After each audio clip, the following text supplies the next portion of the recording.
Assalamualaikum warahmatullahi wabarakatuh. Waalaikumsalam warahmatullahi wabarakatuh. Waalaikumsalam warahmatullahi wabarakatuh.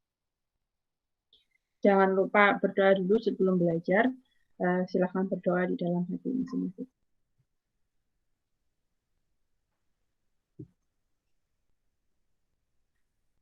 Oke, teman-teman, hari ini kita akan belajar evaluasi model klasifikasi seperti yang sudah kita bahas di pertemuan teori minggu lalu ya. Bahwa kemarin kalau kita sudah membangun model, kita harus mengevaluasi seberapa bagus model kita. Nah, masalahnya dalam pengujian itu misalnya saya cuma punya dataset itu aja Bu, gitu istilahnya kan ya. Datasetnya hanya itu, nggak ada dataset baru. Nah, datasetnya hanya itu, makanya kita akan bagi si dataset menjadi data training dan testing. Kemarin teman-teman masih ingat ya, bahwa untuk evaluasi kita tidak boleh menggunakan data yang sama untuk training, sehingga kita harus bagi antara data training dan data testing. Kita bedakan datanya, makanya kita bagi datasetnya kita bagi data training dan data testing. Nah, kemudian nanti prosesnya adalah di mana data yang training atau data latihnya kita pakai untuk training, untuk membangun model, kemudian sisanya data testingnya kita pakai untuk menguji model.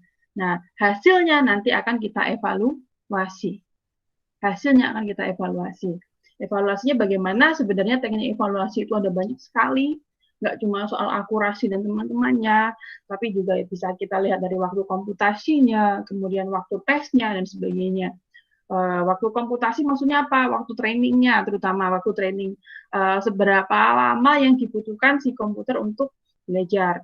Nah, seberapa lama. Kemudian waktu testing, itu juga kadang dievaluasi. Jadi misalnya ketika data desain, misalnya pas nanti beneran mau dipakai nih, udah di build nih, misalnya aplikasinya udah jalan udah jadi, kemudian misalnya si user masukin data, kira-kira berapa lama sampai dia mendapatkan output begitu. Itu juga penting. Kemudian robustness-nya, maksudnya seberapa kuat si algoritma tersebut. Misalnya biasanya kalau cuma kasih bias sedikit itu dia tetap kuat gitu, maksudnya nggak gampang salah klasifikasi begitu istilahnya. Pokoknya macamnya banyak sekali. Dalam pertemuan ini kita hanya akan membahas tentang confusion matrix, akurasi dan teman-temannya seperti yang kita sudah bahas di pertemuan minggu lalu. Gitu. Nah, mungkin teman-teman masih ingat confusion matrix. Ini mungkin adalah versi penjelasan banyaknya. Di sini versi penjelasan banyaknya dari yang teori kemarin. Ada true positif, true negatif, false positif, false negatif. Nah, apa itu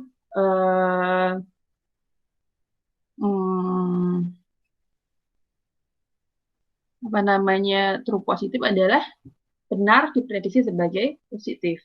True negatif adalah benar diprediksi sebagai negatif. False positif adalah salah diprediksi sebagai positif, sehingga aslinya adalah negatif. Kemudian false negatif adalah salah diprediksi sebagai negatif. Kalau salah sebagai negatif berarti yang diharapkan atau kelas realnya adalah positif. Begitu. Ini adalah confusion matrix. Seperti itu. Ini kalau kasus hepatitis yes sama no. Hepatitis yes atau sakit dianggap kita sebagai positif sakit. Kemudian hepatitis no, ada kelas no, nggak kena hepatitis, dia tidak sakit hepatitis, alias sehat dari hepatitis. Negatif hepatitisnya. Nah, kemudian tentunya seperti ini. Kemudian teman-teman juga mungkin masih ingat kalau ground truth atau kebenarannya atau yang diharapkan, ini adalah positifnya, true positif tambah false negatif adalah positifnya, false positif tambah true negatif adalah negatifnya. Kemudian ini beberapa perhitungan yang bisa digunakan. Nah, ini adalah contoh sama. Kemudian selain evaluasinya, kita tadi mau melakukan pembagian data. Nah, pembagian data ini ada holdout, kemudian ada random subsampling. Random subsampling berarti dilakukan beberapa kali, gitu.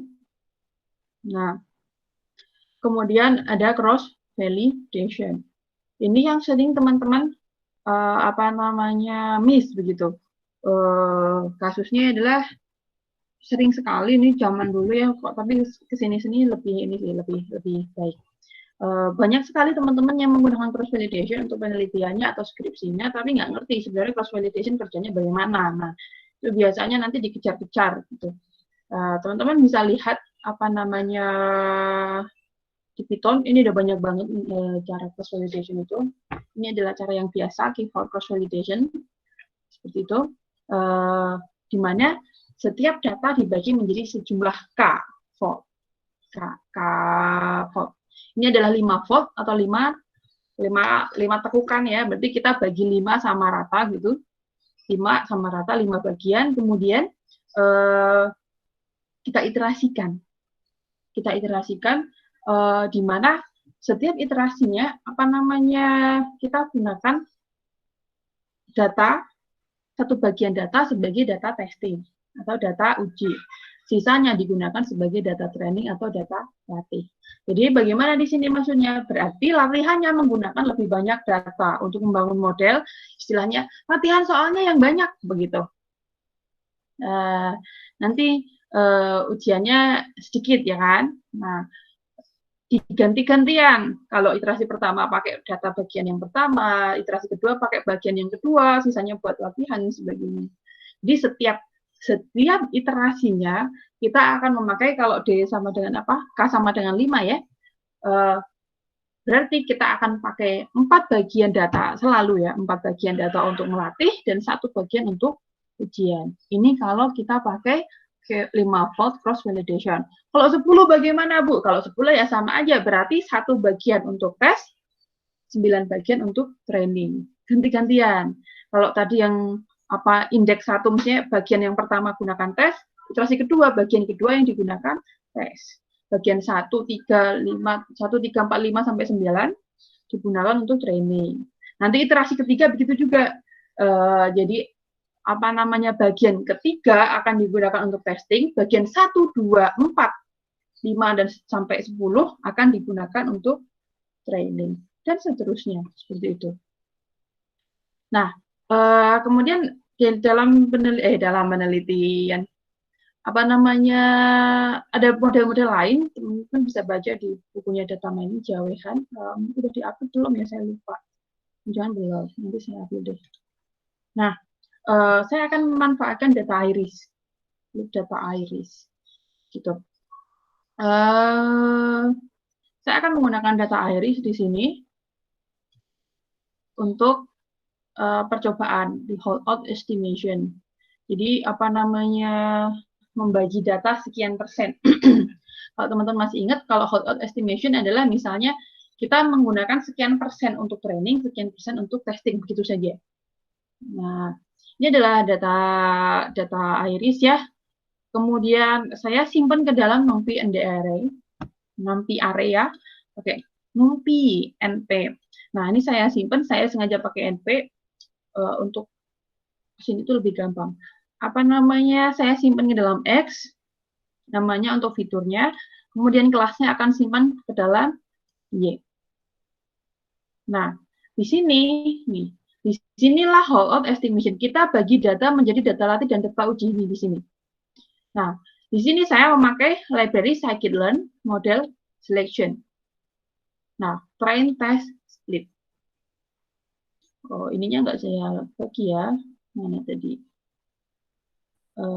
Linknya. Oh, linknya belum lewat. Nah, di sini bagiannya mana yang menunjukkan berapa persen di sini? Nah, bahwa saya mau train, test, split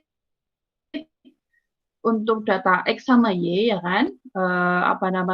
Fitur sama kelasnya, di mana test size-nya 0,25.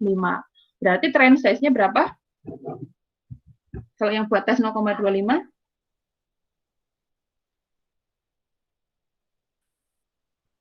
Halo? 0,75, Bu. Iya, benar begitu.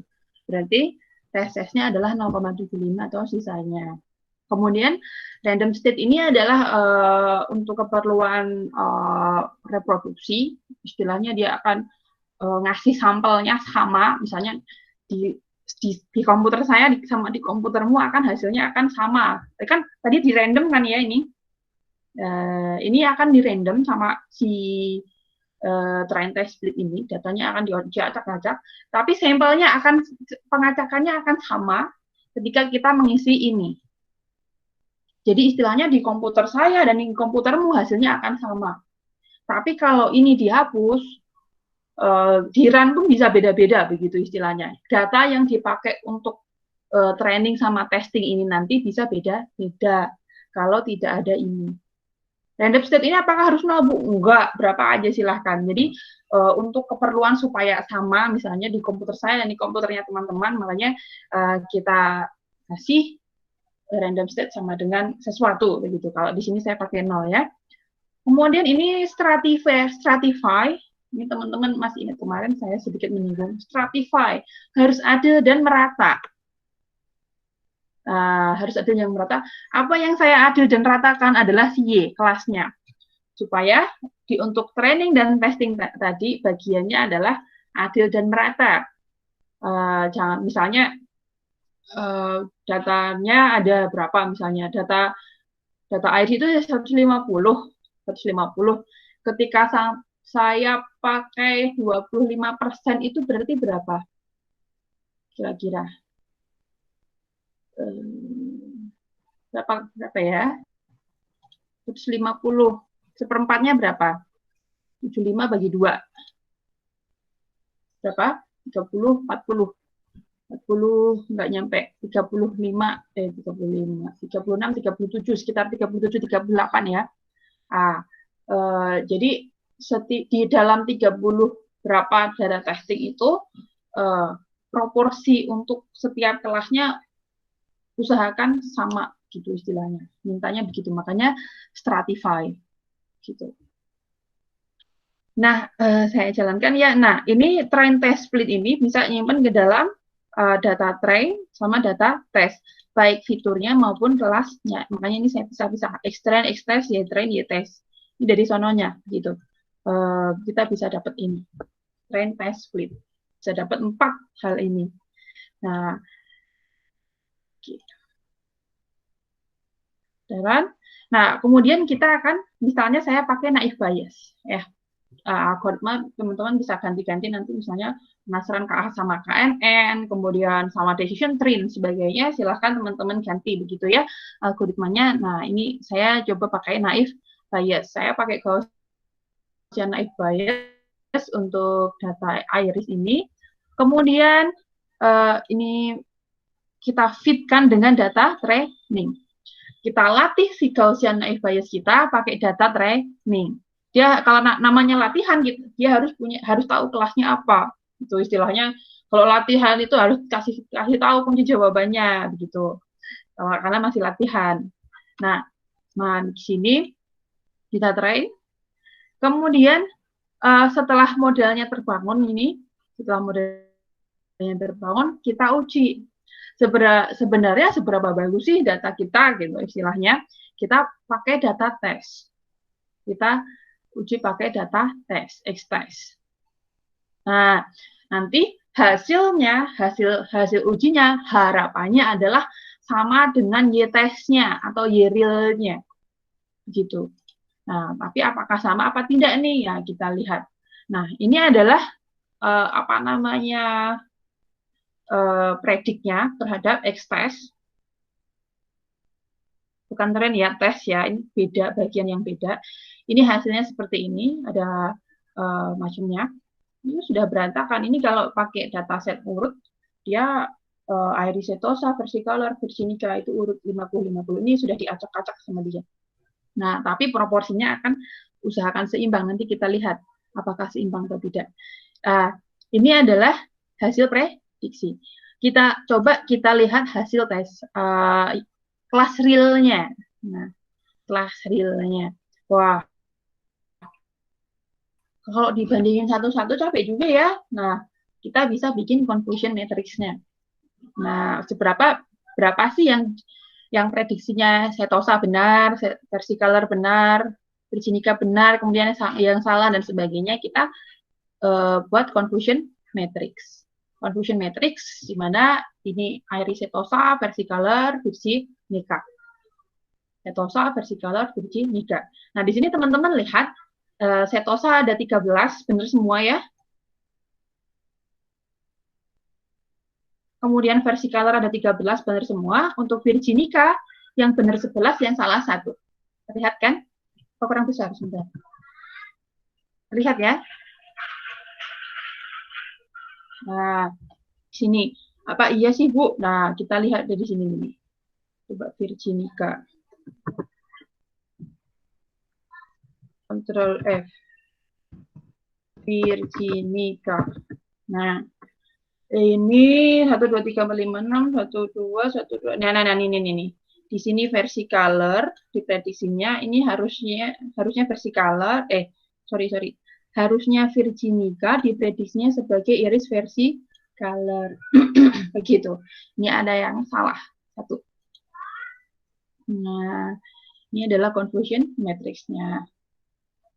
Nah, teman-teman pengen menghitung akurasinya, kita bisa pakai akurasi skor. Akurasi skor dari apa? Y-real-nya sama prediksinya. Gitu. Nah, ternyata 0,973 dan seterusnya. Ini salah 1 biji ya. Nah, ini teman-teman dari sini juga bisa perhatikan ya kalau pembagian datanya lumayan adil. Jadi 13 gitu kan. Ini 12 gitu. Cuman selisih 1 karena kan mau nggak mau 25%-nya nggak penuh gitu. Nah, kemudian selain itu kita juga bisa classification report. Ini bisa ngeluarin precision recall untuk setiap kelas ya. Nah, misalnya ini iris setosa, precision-nya 1, recall-nya 1, F1 score-nya 1. Ada 13 data. Versicolor ada precision-nya 0,93. Precision itu apa? Kalau teman-teman kemarin lihat belum sampai situ-situ sih ya, tapi nggak apa-apa. Dia melihat apa? Melihat ini nih ke bawah. Jadi real yang dilihat sama si user. Kalau si user kan nggak membangun model ya. Jadi pandangannya adalah ke bawah begitu hasil prediksi. Misalnya teman-teman bikin sistem gitu. Apa namanya? Kalau teman-teman melihatnya adalah ini loh aslinya gitu ya, mendatar gitu horizontal. Tapi user itu melihatnya vertikal atau hasil prediksi. Dia akan nemu apa? Nemu ada ini ada versicolor 1, ini harusnya virginica gitu misalnya. Salah. Ini harusnya virginica, tapi kok di sini ada versicolor. Nah, di sini presisinya adalah berarti 13/14. Yang benar 13, tapi ada 14 di situ. Begitu. Ini pandangan si user. Jadi katanya versicolor ada 14, tapi yang benar-benar versicolor itu cuma 13, ada 1 yang salah. Begitu itu dari sisi si user melihatnya akan seperti itu. Clear ya? Nanti kita akan bahas itu banyak dipakai di IR sebenarnya, information retrieval, di mesin pencari dan sebagainya gitu. Nah, kemudian di sini kalau recall itu adalah realnya sininya gitu. Nah, ini adalah hasilnya. Ini ada 12 datanya. Ini classification report-nya. Nah, tadi kita bahas stratified ya, misalnya di sini stratify-nya saya hapus.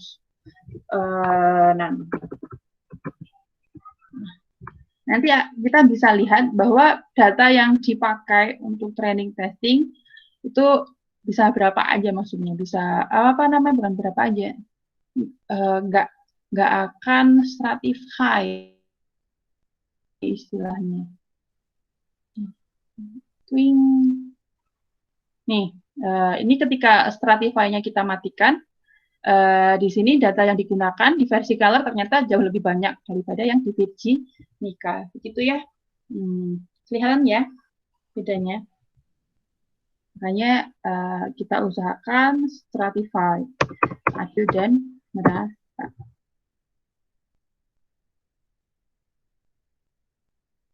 Nah, sampai di sini ada pertanyaan atau ada yang ingin disampaikan dari pembagian data holdout sampai dengan menemukan akurasi seperti itu.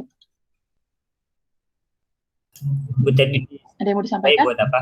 Ya. Di stratify buat ya. apa, Bu? Supaya jumlahnya sama.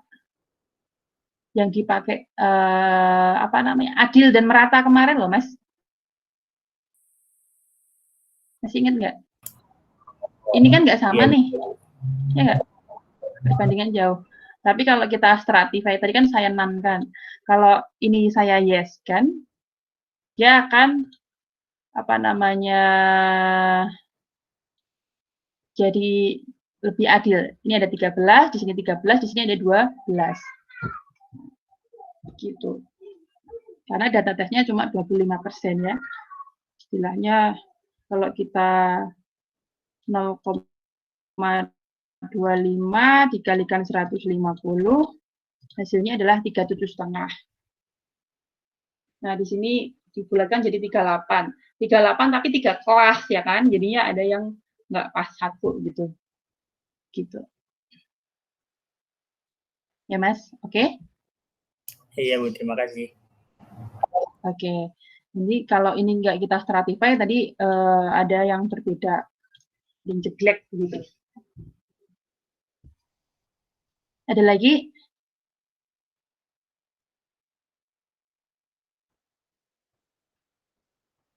Tidak ada? Nah, kalau sudah tidak ada yang disampaikan, saya lanjut ke K-Fault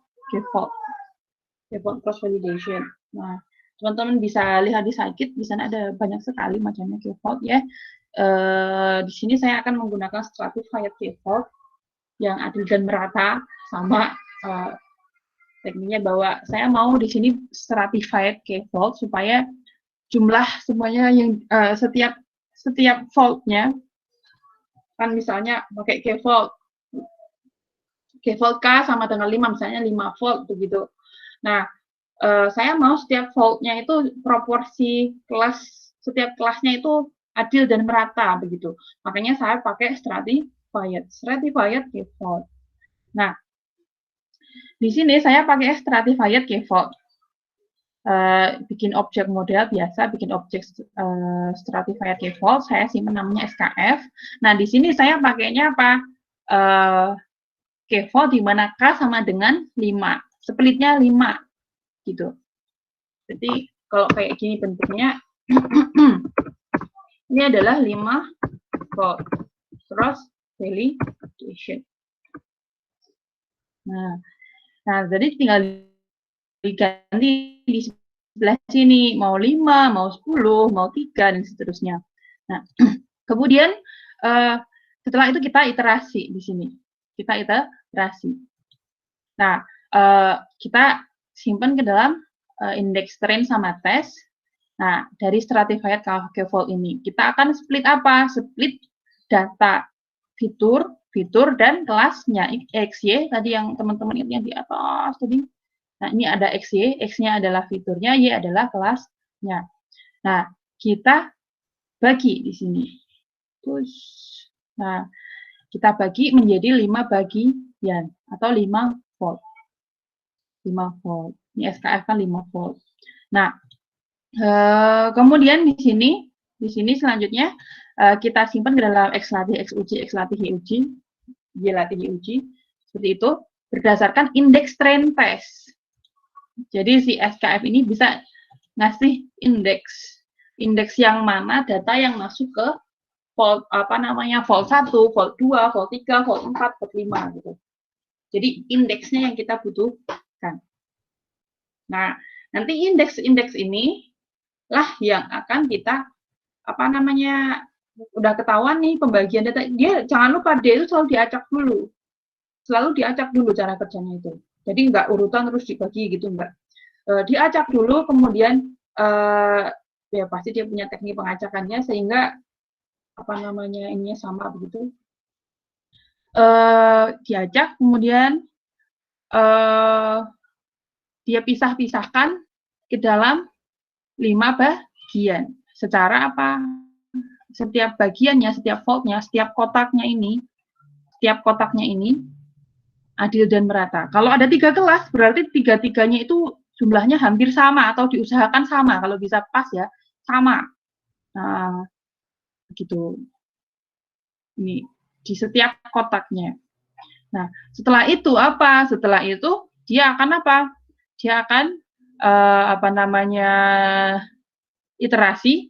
Sekarang kotak yang pertama, berarti kalau yang pertama berarti kotak yang pertama yang akan dipakai atau indeks yang pertama kan 1 2 3 4 5 misalnya ya. Nah, yang pertama dia akan pakai X latihnya ini adalah indeks yang awal. Kemudian iterasi kedua dia pakai yang kotak kedua, ketiga, keempat, kelima gitu. Sehingga ini nanti ketika kita jalankan berarti gampangnya adalah dia belajar 5 apa namanya, dia membangun model 5 kali. Pakai K-Vault yang pertama, berarti kotak yang pertama dijadikan untuk tes, kotak 2, 3, 4, 5 dia akan gunakan untuk training. Kemudian gantian. Sehingga akurasinya juga akan ada 5, begitu. Nah, gitu. Ya, teman-teman ya. Ternyata hasilnya adalah seperti ini. Akurasi skornya. Kalau mau print prediksinya juga boleh silahkan. Nah, ini adalah akurasi skornya. Jadi di yang pertama 0,93, yang kedua 0,96, yang keempat, yang ketiga, yang keempat, yang kelima begitu. Sampai 5 kali. Nah, kalau penasaran kalau bagi 10 bagaimana? Ya udah bagi 10 atau bagi 3. Bagi 3. Kelasnya ada 3 nih, bagi 3, 50-50. Oke. Ini hasilnya pas. Gitu.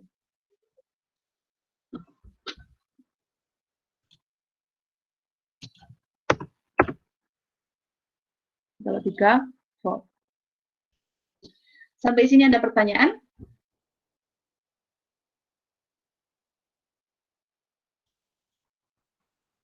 Nggak ada? Apakah bingung? Ya, lumayan. Ya, jadi saya ini tarik kembali ke teori sedikit. Nah, bahwa datanya akan dibagi menjadi 5 bagian. 5 bagian. Karena kita pakainya tadi stratified, berarti setiap kelasnya akan terbagi rata.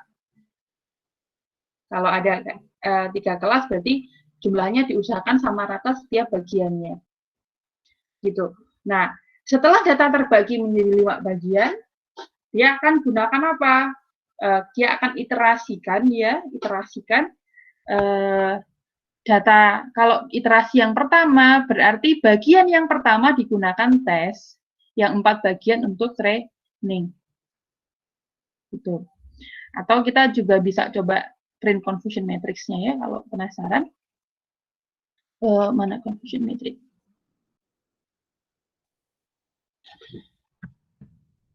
Tambahkan ke dalam iterasi, coba.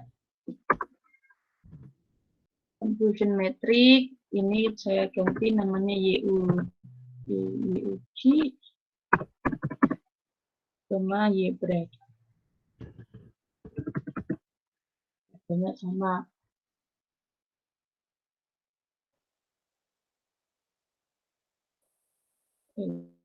String.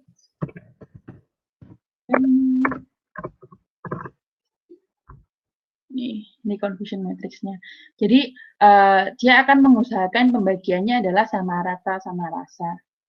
Karena dibagi 5 berarti 5 volt ya. Bagi 5. Jadi berapa? Oh 3, bagi 3. Bagi 3 berarti 150 bagi 3 berarti satu kotaknya ada 50 ya.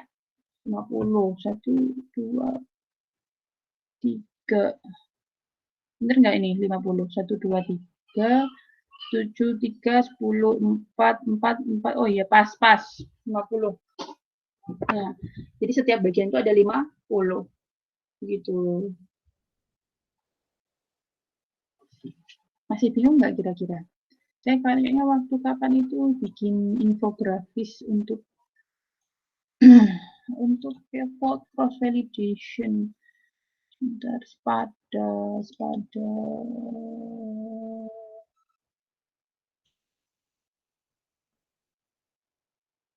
lemot.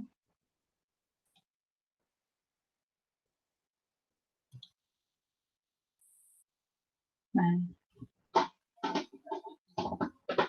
jadi kalau kita punya 1000 data misalnya, ini 5 fault gitu ya. Kalau kita punya 1000, jumlah datanya ada 1000 baris begitu. Nah, kalau kita ngomongin 5 fault berarti dibagi 5. 5 bagian. Kemudian apa? Kemudian di iterasi pertama, bagian yang blok 1 ini, bagian yang pertama kita pakai untuk tes. Kemudian sisanya, bagian yang kedua, 3, 4, 5 kita gunakan untuk training. Pas iterasi kedua, kita gunakan blok yang kedua untuk tes. Sisanya training. Kemudian pas iterasi ketiga, kita gunakan blok yang ketiga, bagian ketiga untuk testing, sisanya untuk training. Dan seterusnya sampai 5. Nah, di mana apa? Yang kuning ini adalah untuk latihan, yang biru itu adalah tes atau validasi. Nah, gitu ya. Kira-kira mudah dipahami nggak ini? Kalau konsepnya gampang ya? Ibu, saya ingin bertanya, Bu. Iya, silahkan. Jadi setiap iterasi itu dia akan diprediksi ya, Bu? Ada prediksinya. Di iterasi pertama, lalu diprediksi, terus selanjutnya begitu lagi sampai sebanyak K ya. Lalu Bu, dalam cross validation ini nanti kan akan ada misalkan akurasinya atau misalkan prediksinya ada 5. Apakah itu yang dicari yang terbaik kah modelnya atau bagaimana, Bu? Ada beberapa ini. Jadi yang pertama adalah Mas, ketika kita dapat 5 berarti kan sebenarnya selain mendapatkan model, kita sebenarnya tujuannya adalah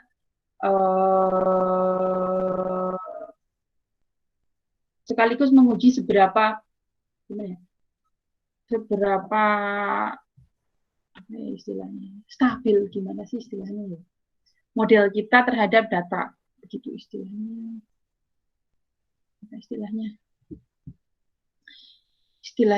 kita mau dapat,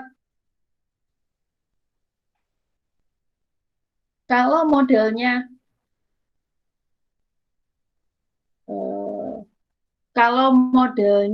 kita istilahnya setiap data itu pernah merasakan jadi tes. Ini kan kalau pakai model K-Vault seperti ini kan semuanya sudah pernah ngerasain jadi data tes ya Mas ya? Iya Bu, jadi merata. Jadi semuanya pernah ngerasain begitu. Jadi kita bisa tahu apa? Kita bisa tahu seberapa istilahnya kuat apa ya algoritma kita ya ketika ada kondisi, anggaplah ini berarti ada 5 kondisi gitu ya. Kalau datanya kayak gini gimana, skenario-nya kan diganti-ganti terus ya Mas ya. Berarti. Nah, itu bagaimana reaksinya gitu istilahnya algoritma kita. Apakah dia cukup stabil atau tidak? Satu itu. Nah, ini teman-teman bisa lihat hasilnya di sini mungkin anggaplah ini ada 0,92, 0,994, 0,96 misalnya. Apakah ini cukup oke begitu kan? Ini sebenarnya kalau saya bilang ini cukup oke, cukup stabil. Kemudian selain itu kita juga bisa melihat ini efektif sekali untuk ketika data kita itu sebenarnya nggak banyak banget istilahnya. Ketika kita punya data nggak banyak banget, kemudian kita pengen bahwa evaluasi kita itu mencerminkan semua data kita, tapi kita punya data sedikit. Nah, makanya bagaimana caranya supaya semua data, karena data kita nggak terlalu banyak gitu ya, 50, semuanya pernah ngerasain jadi testing. Kira-kira bagaimana performanya. Nah, kalau seperti ini biasanya kita mungkin akan, kalau di ini bisa kita rata-rata begitu. Rata-rata akurasinya adalah sekian gitu. Tapi bisa juga tampilkan kalau 92, 94, 96 sehingga rata-ratanya misalnya berapa, 0,94 begitu. Nah, itu juga bisa kita gunakan bahwa perkiraan nanti rata-ratanya sekian. Kalau dipakai beneran modelnya. Nah, jadi mungkin teman-teman kemarin sudah saya omong di kelas data mining atau di kelas machine learning, saya lupa. Misalnya alat seperti Genose untuk deteksi COVID kemarin kan pasti di sana ada, karena dia pakai deep learning atau machine learning lah ya, tekniknya ya. Dia kan sudah melakukan training testing terhadap si model, si otak, si Genose itu. Sehingga pas dia launching pun dia akan bilang bahwa model saya ini dapat mendeteksi dengan misalnya akurasi sekian persen, misalnya 96% atau 98% akurat, begitu. Nah, itu adalah hasil dia uji. Nah, kalau kita bagi nggak tahu dia tekniknya K-fold atau enggak ya, istilahnya dia istilahnya mengevaluasi. Nah, di sini kita juga mau mengevaluasi dan kita mau dengan PD menyatakan, karena data kita terlalu sedikit ya, 150 itu dikit banget loh sebenarnya. Nah, kita mau bahwa semuanya terevaluasi datanya. Jadi semuanya supaya pernah merasakan jadi data tes. Nah, apa yang terjadi begitu? Sehingga kita pakai K-fold supaya semuanya pernah merasakan menjadi data tes. Kalau kita pakai hold on estimation atau random sampling, nanti ceritanya beda lagi begitu. Nggak semuanya pernah merasakan jadi data tes. Ya, Mas?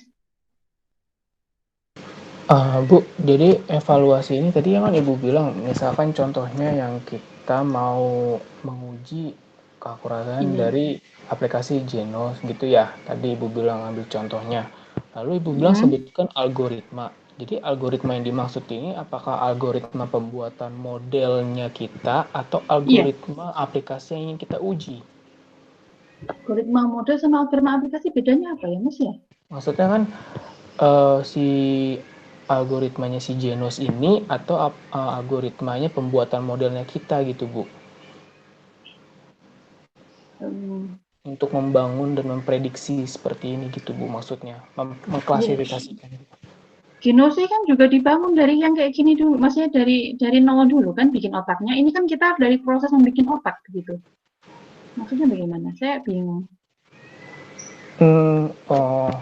Apakah sama, Bu, algoritma untuk mengklasifikasikan sama pembuatan program dari Genos itu ya, Bu? Berarti sama ya maksudnya, Ibu ya? Enggak, begini. Ya dia algoritma yang dipakai apa saya nggak tahu. Kayaknya deep learning gitu ya. Kalau ini kan cuma naif bias. Satu, saya note dulu ya. Kalau itu jelas ya. Ini cuma naif bias ya nih. Gaussian naif bias di sini. Nah, kalau maksudnya begini. Kita mau membangun aplikasi, alat dan sebagainya, bahwa di sini kita cuma membangun modelingnya sebenarnya. Kalau kita main kayak gini nih, yang kita lakukan di sini praktikum, ini sebenarnya kita belum membangun aplikasi, sepakat nggak? Belum membangun aplikasi yang user interface-nya enak buat usernya nggak? Iya, betul, Bu. Nah, jadi begini Mas, gampangnya begini, gampang versi yang paling simpelnya ya saya cerita. Misalnya ini yang klasifikasi bunga iris ini, mau saya bikin aplikasi desktopnya, Mas, misalnya web based gitu. Kebayang nggak apa yang terjadi? Apakah dia harus training setiap kali usernya nginput? Tidak perlu sepertinya, Bu ya. Nah, sehingga hanya bagaimana kira-kira?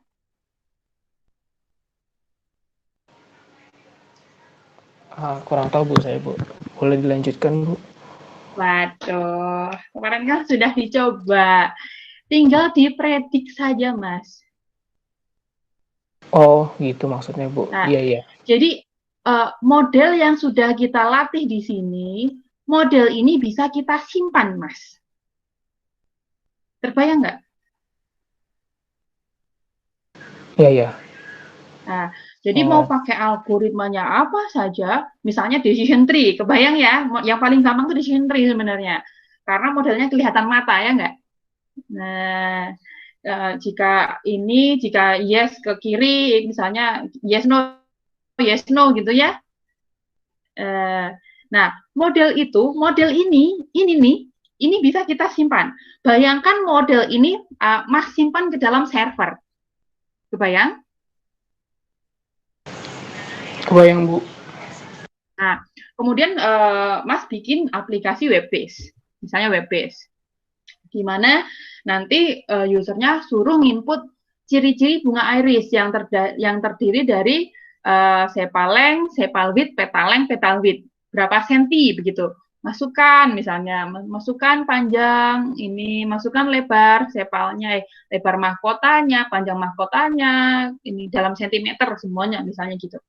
Nah, nanti ketika usernya input, dia ngeklik gitu ya, prediksi gitu, misalnya diklik prediksi. Berarti data tadi, ciri-ciri yang 4 tadi, sepal length, sepal width, petal width itu berarti dipredik, Mas.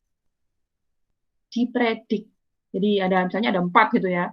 Dipredik, kemudian dia akan mengeluarkan Y prediksi, ya nggak? Oh, iya, iya, Bu. Mengerti, Bu, maksudnya. Jadi nanti Iya. kelasnya misalnya keluarnya iris setosa, dikasih ke user. Iris setosa, user, begitu. Nanti outputnya begitu. Begitu. Kebayang nggak, Mas? Iya, jadi maksudnya itu kayak Genoise itu hanya penerapan nih berdasarkan Ah, pengklasifikasian algoritma itu ya? dia Oke, sudah di oke. training duluan, ya. Oh, yang sudah di training. Begitu. Baik, Bu. Jadi, Terima kasih, Bu. ya, save. Nah, begitu. Jadi, apapun itu, misalnya, kebayang teman-teman, misalnya, robot dan sebagainya, itu sudah latihan dulu. Misalnya mendeteksi, misalnya, katanya mendeteksi kematangan buah berdasarkan apa, atau bagaimana, itu pasti ada macam-macamnya gitu di sana. Kalau misalnya mendeteksi kematangan buah kan banyak banget teman-teman skripsi yang kayak gitu. Uh, Misalnya cuma dari warna begitu. Seenggaknya at least kalau dia membangun misalnya robot gitu ya, robot metik. Berarti kan itu kompleks banget ya kalau robot. Istilahnya robotnya untuk memilih ini matang nggak sih? Cuma berdasarkan dari warna, berarti dia punya sensor warna ya, sensor bercahaya gitu. Misalnya kalau warnanya kayak gini, nanti dia ekstrak, kemudian dia masukin ke model, dia akan langsung keluar. Nggak training lagi. Kalau training lagi nanti kelamaan begitu ya. Jadi sudah training selesai, sehingga modelnya yang sudah di training, otaknya nih sudah ready to use, kira-kira seberapa akurat dia akan memprediksi begitu ya. Nah, gampangnya adalah kalau pakai ini, nih kayak pakai Gaussian naive Bayes dengan data ini ya. Saya mau misalnya, ya kira-kira nanti akurasinya ya sekian lah ya, sekitar 0,94% begitu, kira-kira ya sekitar segitu rata-ratanya begitu. Nah, begitu. Jadi saya bisa bilang kalau model ini dipakai, kira-kira akurasinya adalah sekian persen, kurang lebihnya. Nah, atau kebayang ya Mas ya? Iya, Bu. Sudah kebayang Iya. jadi sekarang. Chip, itulah. Jadi mau bikin robot, mau bikin apa namanya aplikasi dan sebagainya yang pakai data mining untuk keperluan apapun, misalnya untuk bisnis, untuk apa namanya robot dan sebagainya. Kalau robot kan berarti dia nanti akurasinya akan dihitung, misalnya presisinya akan dihitung seberapa banyak misalnya dia metik beneran mateng dari seluruh yang dia petik. Misalnya dia metik 1000, ternyata yang mateng adalah 990, yang 10 lagi sebenarnya belum matang. Oh, berarti presisinya adalah misalnya berapa gitu, dihitungnya. Ya, 90 sekian persen presisinya begitu. Nah, untuk akurasinya yang salah sekian nih. Salah sekian dari sekian. Gitu. Clear ya? Nah, jadi gampangnya kalau ini modal dipakai, nah, dibikinin aplikasi dan sebagainya, kemungkinan apakah terjadi kesalahan? Ada. Kesalahannya kemungkinan adalah sekian, misalnya 0,0 misalnya 8 sampai 4% misalnya, atau rata-rata misalnya 4%. gitu. Jadi dalam 100 pengujian kemungkinan ada salah 4. Kemungkinan ya, namanya juga kemungkinan. Itu jadi toleransinya sekian. Toleransi kesalahan. Lalu Bu, saya mau bertanya kembali tentang pengevaluasian ini. Jadi sampai kita bisa mengukur bahwa evaluasi itu, algoritma itu baik, itu sampai nilai akurasi berapa ya Bu? Batasnya bisa dibilang baik digunakan. Tidak ada standar pasti untuk semuanya ya, nggak ada yang seperti itu, tapi akan kembali lagi ke ahlinya, begitu. Maksud saya bagaimana setiap bidang itu punya standar masing-masing. Setiap bidang tuh punya standar masing-masing. Ada yang errornya sekian itu udah oke, tapi ada yang nggak boleh error sama sekali. Itu beda-beda setiap fieldnya atau setiap bidangnya. Gampangnya Mas. Kalau misalnya kamu mau merecognize, misalnya aplikasimu mau merecognize misalnya tumor, kemudian kamu bikin robot begitu ya untuk operasi. Kira-kira dia untuk mendeteksi bidang tumor itu boleh error berapa banyak? Kalau bisa sih jangan sampai kesalahan sedikit pun sepertinya Bu. Kalau bisa jangan sampai ada yang salah ya nggak? Iya. Saya nuntut akurasi 100%, itu yang dimau. Bener kan? Iya Bu. Terus kemudian misalnya aplikasinya itu misalnya mendeteksi apa ya, pokoknya yang biasanya dengan hubungannya sama nyawa atau kesehatan, biasanya dia maunya adalah zero error. Biasanya maunya seperti itu. Karena apa? Karena dia meresikokan nyawa orang, jadi nggak mau ada error begitu. Kemudian misalnya Mas,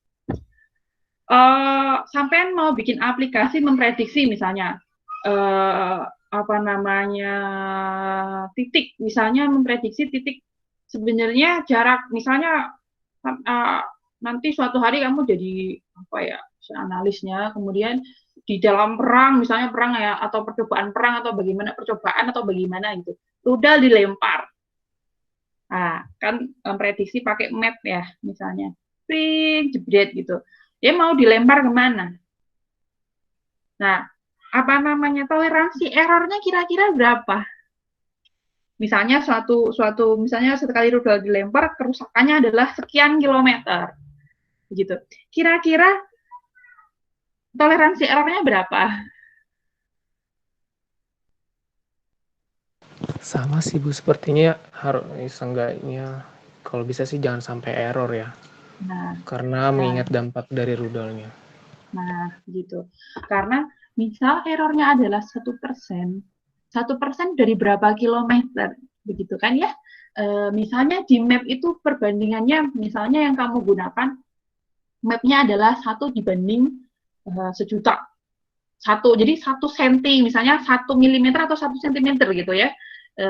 Di map, misalnya 1 milimeter di map, itu adalah aslinya adalah 1 juta meter. Nah, bayangkan 1% itu berarti gesernya berapa banyak begitu, banyak banget ya. Nah, jadi bisa jadi kita harusnya ngebom musuh malah ngebom campnya sendiri begitu, bayangkan.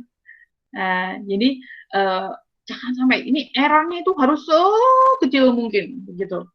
Nah, kemana berapa, nah, pokoknya yang sekecil mungkin, kalau bisa jangan ada error gitu, itu ceritanya. Tapi kalau modelnya agak permisif, modelnya tadi misalnya, buat tadi robot buat metikin buah gitu. Buah itu matang belum sih? Kalau yang matang nanti dipetik, kalau belum matang nggak dipetik gitu ya. Nah, itu misal pun ada errornya nggak terlalu banyak, dia nggak akan masalah begitu. Kebayang nggak? Iya Bu. Nah, misalnya dari 100 buah, errornya 2%. Dua biji yang belum matang, metik mangga gitu misalnya. Atau apa, mungkin buah lain, misalnya yang berat-berat itu misalnya sawit, bagaimana gitu istilahnya. Mungkin ada kriterianya. Nah, itu masih istilahnya, itu menghemat energi, kemudian resiko, karena naiknya tinggi kalau orang yang naik dan sebagainya gitu misalnya. Salah dari 100 biji misalnya, salah petik 2 itu kayak masih permisif. Orang aja kadang bisa salah gitu istilahnya.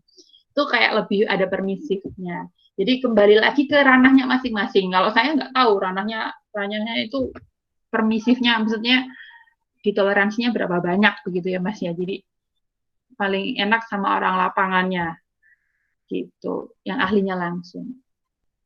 Clear ya Mas ya? Ya Bu, baik Bu, terima kasih Bu. Ya sama-sama. Nah nanti teman-teman juga bisa coba baca-baca paper gitu, jurnal-jurnal yang berkenaan kalau teman-teman mengambil suatu kasus, karena ya itu tadi sulit. Saya bilang toleransinya sekian persen, ya nggak tahu berapa errornya yang diperbolehkan. Saya nggak akan berani menjawab karena itu bukan bidang saya, tergantung bidangnya apa dulu, dan lebih baik ke ahlinya langsung. Berapa besar toleransi errornya? Ada yang lain? Menarik Mas, menarik.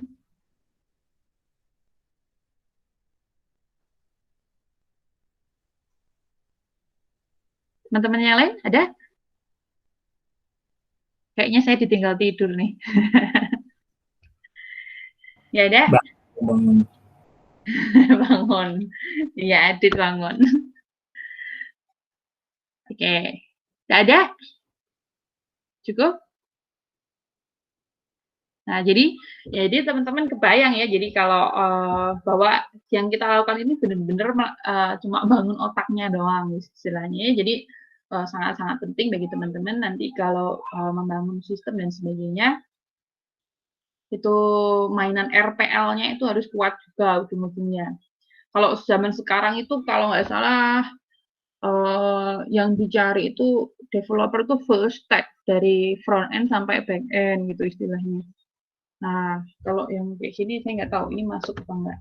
Jadi kalau bikin aplikasi itu dari end user sampai front user itu semuanya yang dapat gitu. Biasanya sekarang modelnya kayak gitu. Namanya full stack developer. Jadi pencari jadi program sekarang lebih susah lagi.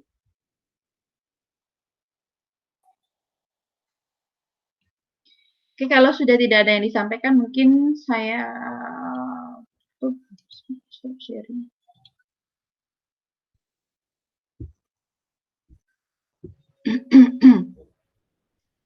Oke, jika sudah tidak ada yang disampaikan, mungkin saya akan akhiri kuliah hari ini. Sebelum saya akhiri, mungkin teman-teman yang bisa on-cam, silahkan on-cam. Yang nggak bisa, nggak apa-apa. Muat sih sebenarnya. 9. Yang bisa on-cam, silahkan on-cam. Saya akan hitung sampai 10. Setelah hitungan ke 10, saya akan print screen. Begitu. Dan nanti bisa dipakai untuk ngisi absen ya. 1, 2, 3, 4, 5, 6, 7, 8, 9, 10, print screen. Oke, terima kasih teman-teman atas kehadirannya. Semoga bermanfaat ya. Sudah lama ini. Kita akhiri. Selamat masih pagi ya, selamat pagi. Assalamualaikum warahmatullahi wabarakatuh. Waalaikumsalam warahmatullahi wabarakatuh. Terima kasih banyak Bu. Nah, ya sama-sama semuanya. Silahkan live ya.